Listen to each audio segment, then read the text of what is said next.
I've had to rethink a lot of my filmmaking goals, and going forward in 2026, you might have to too. So stick around and let's have a conversation about that. What are your filmmaking goals and how do they look? Are they traditional? Do you want to win awards and climb up the ladder? Does it even look the same in 2026? I myself had to rethink a lot of those goals. It's not because of AI, as a lot of the conversation can be about, or camera equipment. No, I think it's because it's about how intentional we're going to have to be, or how intentional I'm going to have to be. My name's Dwayne Valentino. If you are new here, I am a filmmaker, DP. On this channel, I like to talk about filmmaking and go a little bit more deeper than perhaps usual. Talk about world cinema and different perspectives and different insights that you can gain from other filmmakers and even older films. There's a little touch of film history involved as well.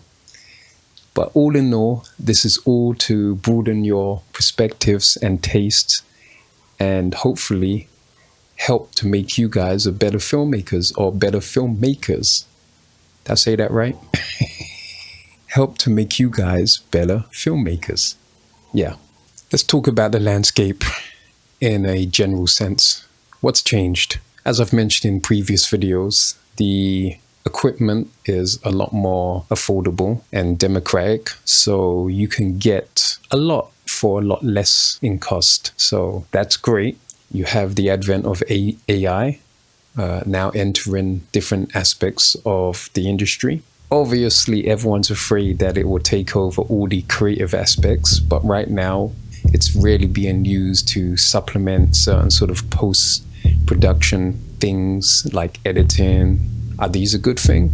It depends where you sit on that side, but it's here and it's definitely not going away. Then you have distribution. With all the streaming options, you have a lot more distribution possible. Well, we've seen in 2025 that it's not been a particularly great thing, and it just makes it harder for you to get eyes and ears on the things you do as a filmmaker. It's definitely a glass half full, glass half empty scenario, in that you can look at these things like everything is doom and gloom, or you can look at them like it's half full and recognize that within this structure there's going to be more a need for authenticity and our voices being stronger. I've often thought about this and what it means to be authentic and to have authenticity, because you hear it being slung around all over.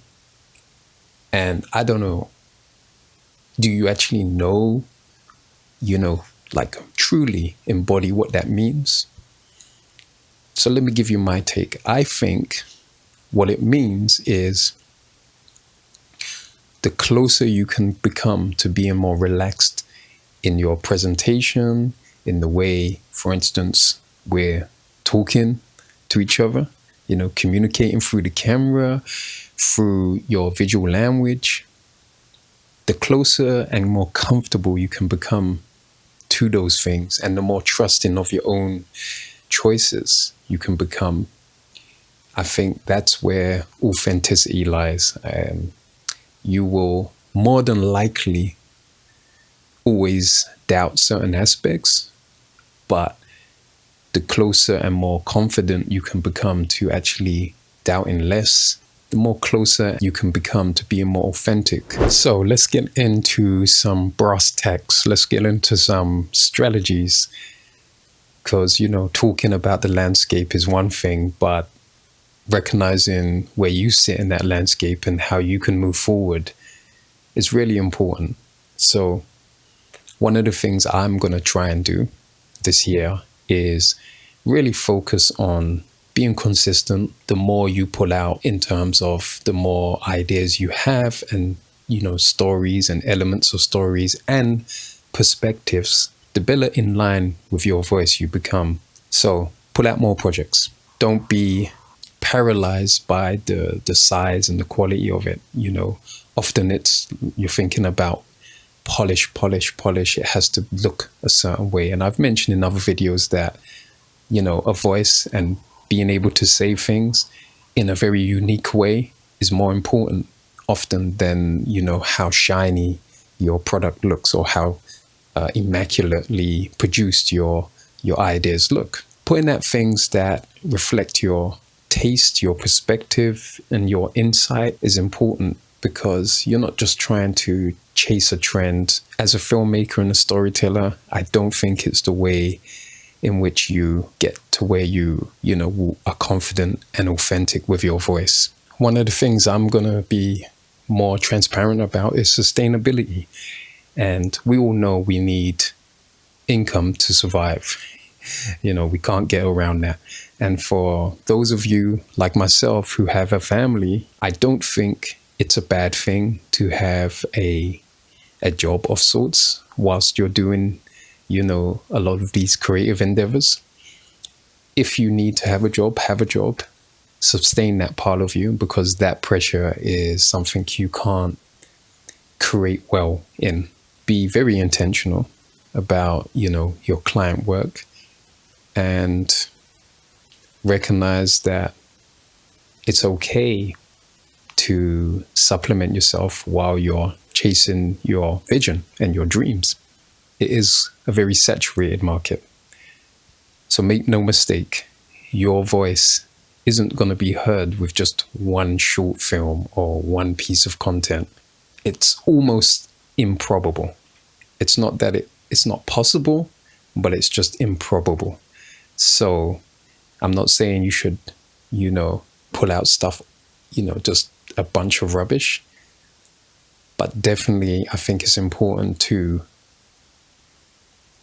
make sure you're pulling out stuff, consistently. And sometimes that means not overproducing things, because authenticity sometimes lies in the fact that you make mistakes, you trip up, or the shot doesn't look as beautiful, but the acting in it is amazing. It captures something.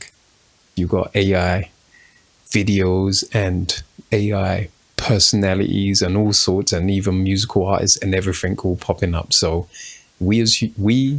I know I speak for myself here, but I'm sure some of you in watching this will understand. We want real voices. We want to look at real people often. Now, there's a time and place for that sort of creation, but when it comes to storytelling and narrative work and filmmaking in the more general sense, we want the closeness of the human connection. If you're a filmmaker and you're watching this, I think the biggest takeaway is just being intentional, being closer to your authenticity, recognizing that you should trust your instincts, and your instincts are really built upon the foundation of your taste. And your taste is about the perspectives you look into and the perspectives you try and understand. So broaden your taste, it will help your instincts, and that in turn will help your intentionality. But you're also going to have patience, and that's something I want to remind myself, that you got to stick with it. Be intentional, have patience, because the outcome you can't control, but what you do, you can. So that's my filmmaking goals for this year. I'm curious, what filmmaking goals do you have? Why don't you leave them in the comment section? I would love to hear, and let others know. Let's start a little bit of a dialogue with everyone. Until the next one, I'll catch you soon. And let's catch up a little bit later down the line. Peace out.